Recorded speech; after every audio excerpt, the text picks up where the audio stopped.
ഏറ്റവും മികവിൻ്റെ ഒരു പര്യായമായി നമ്മുടെ സ്ഥാപനം മാറുമ്പോൾ അങ്ങനെ ഒരു ഏറ്റവും മികവുള്ളൊരു കേന്ദ്രത്തിൽ ജോലി ചെയ്യുന്നതിൻ്റെ ഒരു അഭിമാനം നമ്മൾ സൊസൈറ്റിയിൽ, നമ്മുടെ കുടുംബത്തിൽ, നമ്മൾ ഇടപെടുന്ന മേഖലയിലൊക്കെ നമുക്ക് ആ പ്രൗഡായിട്ട് നിൽക്കാൻ പറ്റുമല്ലോ? പറ്റുമല്ലോ? Yes or no? യെസ്, പറ്റും എന്ന് ചിന്തിക്കാൻ പറ്റണം. പറ്റുമെന്ന് ചിന്തിക്കാൻ പറ്റണം. ക്ലിയർ ആണോ? ഓക്കെ, എങ്കിലൊന്ന് എഴുന്നേക്കാമോ? അങ്ങനെ സാധിക്കണമെന്നുണ്ടെങ്കിൽ ഒരു കാര്യം അതിനകത്ത് ഉറപ്പുവരുത്തണം. പരസ്പരമുള്ള ആത്മബന്ധത്തിൻ്റെ ഇഴയെടുപ്പം അത് പരസ്പര പൂരകമാണ്. സഹപ്രവർത്തകർ തമ്മിലുള്ള സഹവർത്തിത്വം, സഹപ്രവർത്തകർ തമ്മിലുള്ള സ്നേഹമിശ്രണമായ പെരുമാറ്റങ്ങൾ എല്ലായ്പ്പോഴും ഒന്ന് നമുക്ക് എപ്പോഴും നമുക്ക് പോളിഷ്ഡായിട്ടൊന്നും വർത്തമാനം പറയാൻ പറ്റുന്ന വരില്ല. പക്ഷെ ചിലപ്പോഴൊക്കെ നമ്മുടെ ചിലപ്പോൾ റൂഡായിട്ടൊക്കെ, ചിലപ്പോൾ ഇച്ചിരി റഫായിട്ടൊക്കെ, ചിലപ്പോൾ ഒക്കെ പറയേണ്ടി വന്നിട്ടുണ്ടാവും. ശരിയല്ലേ? ഉണ്ടാവാം. പക്ഷേ നമ്മുടെ ഹൃദയത്തിനെ മുറിവേൽപ്പിക്കുന്നതാവരുത്. നമ്മൾ ചെയ്ത പ്രവൃത്തിയെ തിരുത്തുന്നതായിരിക്കണം.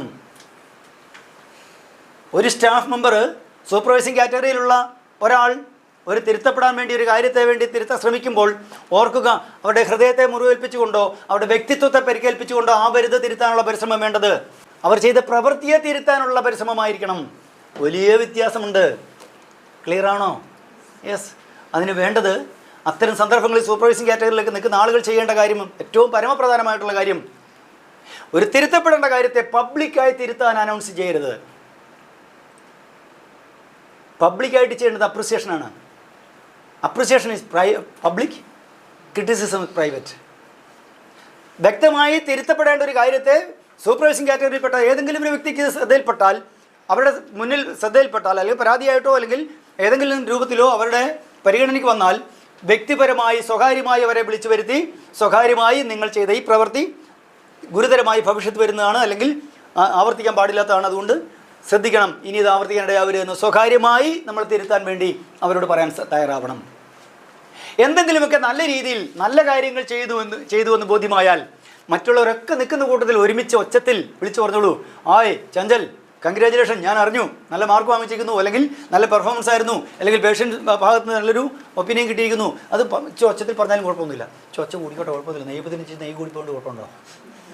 അങ്ങനെ ആരെങ്കിലും വഴക്ക് പറഞ്ഞിട്ടുണ്ടോ? നെയ്യപ്പത്തിന് നെയ്യ് കൂടിപ്പോയി ഉണ്ടോ? പരാതി പറഞ്ഞിട്ടുണ്ടോ? ഇല്ല. നെയ്യപ്പത്തിന് നെയ്യ് കൂടിപ്പോയി എന്ന് പറഞ്ഞ് പരാതി പറഞ്ഞിട്ടില്ല. പക്ഷേ മറ്റുള്ളവരുടെ മുന്നിൽ പരിഹാസ്യരാകുന്ന തരത്തിലേക്ക് പബ്ലിക്കലി നമ്മളെ ഇൻസൾട്ട് ചെയ്യാനിടയാവരുത്. പരസ്പരം നമ്മൾ ചെയ്യണം. സൂപ്പർവൈസിങ് കാറ്റഗറി മാത്രമല്ല, പരസ്പരമുള്ള ആളുകൾ ആ പരസ്പര ബഹുമാനം, ഒരു ധാരണ, ഒരു അണ്ടർസ്റ്റാൻഡിങ് എപ്പോഴും ഉണ്ടാവണം. വേണോ വേണ്ടയോ? കാരണം നമ്മുടെ വ്യക്തിത്വം എന്ത് തന്നെയാണോ അതുപോലെ ഒരു വ്യക്തിത്വത്തിനോട് നമ്മുടെ കൂടെ നിൽക്കുന്ന ആളുകളും